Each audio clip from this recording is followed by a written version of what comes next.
بھوکے بن کے معاشرے میں پھر ہمیں کیا ہے، ہمیں کیا ہے، ہمیں کیا ہے۔ محمد رسول اللہ صلی اللہ علیہ وسلم کا فرمان گرامی ہے، صحیح مسلم کی حدیث ہے، من رعا منکم منکرا فلیغیرہ بیدی، جو تم میں سے برائی دیکھے اگر طاقت ہے ہاتھ کے ساتھ روکنے کی، ہاتھ سے روکے۔ اتنی طاقت نہیں زبان سے کہہ دو، اتنی بھی طاقت نہیں دل سے برا جانو، اور جو دل سے بھی برا نہ جانے اس کے اندر کوئی ایمان نہیں ہے۔ دل سے برا جاننا یہ سب سے کمزور ایمان کا درجہ ہے۔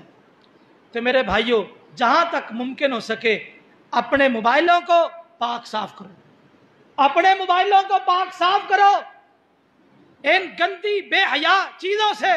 اور پھر آج عجیب صورتحال، اچھے بھلے لوگوں کے موبائلوں میں کئی دفعہ دیکھنے میں کوئی ڈرامے کا کوئی سین رکھا ہے، 2-3 منٹ کا کلپ رکھا ہے، ساز چل رہا ہے اس میں، اور اسی طرح کوئی ایسے مطلب چٹکلے رکھے اس میں ساز چل رہا ہے۔ اس کو تو گناہ ہی نہیں سمجھتے لوگوں، ساز حرام ہے، حرام ہے، حرام ہے، اس سے بچو۔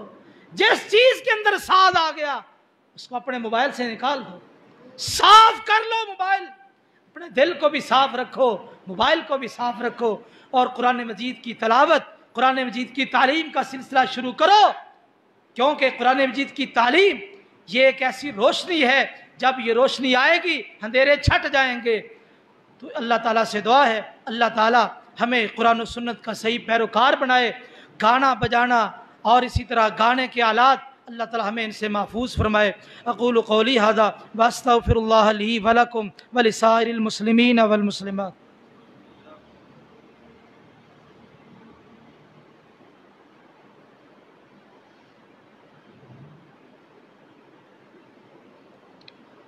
ان الحمد لله نحمده ونستعينه ونستغفره ونعوذ بالله من شرور انفسنا ومن سيئات اعمالنا، من يهده الله فلا مضل له ومن يضلل فلا هادي له، اشهد ان لا اله الا الله وحده لا شريك له واشهد ان محمدا عبده ورسوله۔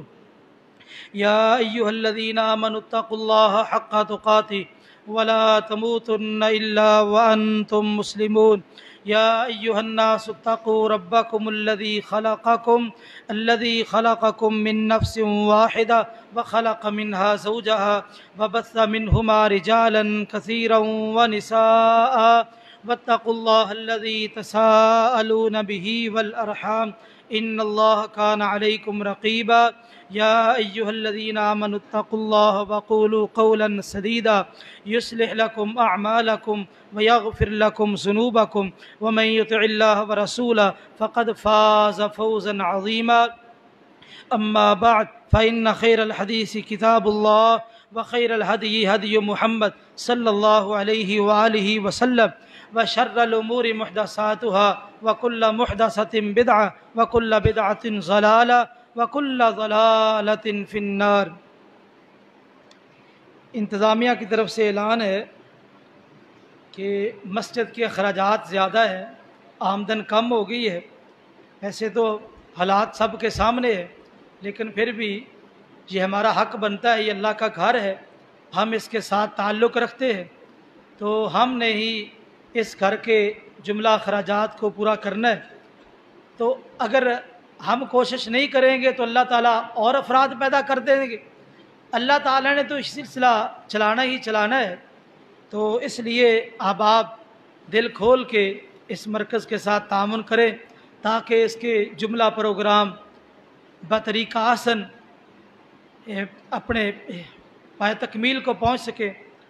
تو آپ پہلے بھی الحمدللہ ہر موقع پر اس ادارے کے ساتھ تعاون کرتے ہیں، تو آپ بھی اس ادارے کی ضروریات کو سامنے رکھتے ہوئے تعاون کرے۔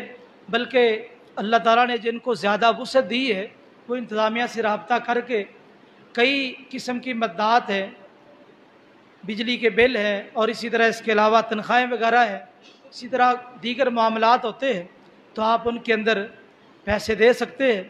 تو یہ ہماری ذمہ داری ہے، کوئی نئی مخلوق نہیں آئے گی، ہم اس مسجد کے ساتھ تعلق رکھنے والے ہیں، تو یہ خوش ہونا چاہیے کہ اللہ تعالیٰ ہمیں توفیق دے دے۔ نبی کریم صلی اللہ علیہ وسلم نے فرمایا کہ صدقہ کرو، کیونکہ ایک وقت ایسا بھی آئے گا لوگ صدقہ لے کے نکلیں گے، صدقہ قبول کرنے والا بندہ نہیں ملے گا۔ عمر بن عبدالعزیز رحمہ اللہ، ان کے دور میں ایسا وقت آیا کہ لوگ صدقہ لے کے نکلتے، قبول کرنے والا بندہ نہیں ملتا تھا۔ تو اس لیے اگر صدقے کا موقع مل جائے تو یہ ایک غنیمت ہے، اسے ضرور فائدہ اٹھانا چاہیے۔ تو یہ مسجد ہے، اس کے ساتھ آپ ضرور تعامل رکھیں۔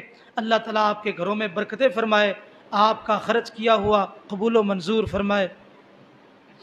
دوسرا اعلان یہ ہے کہ دوست خطبے کے آغاز میں نہیں آتے، لیٹ آتے ہیں۔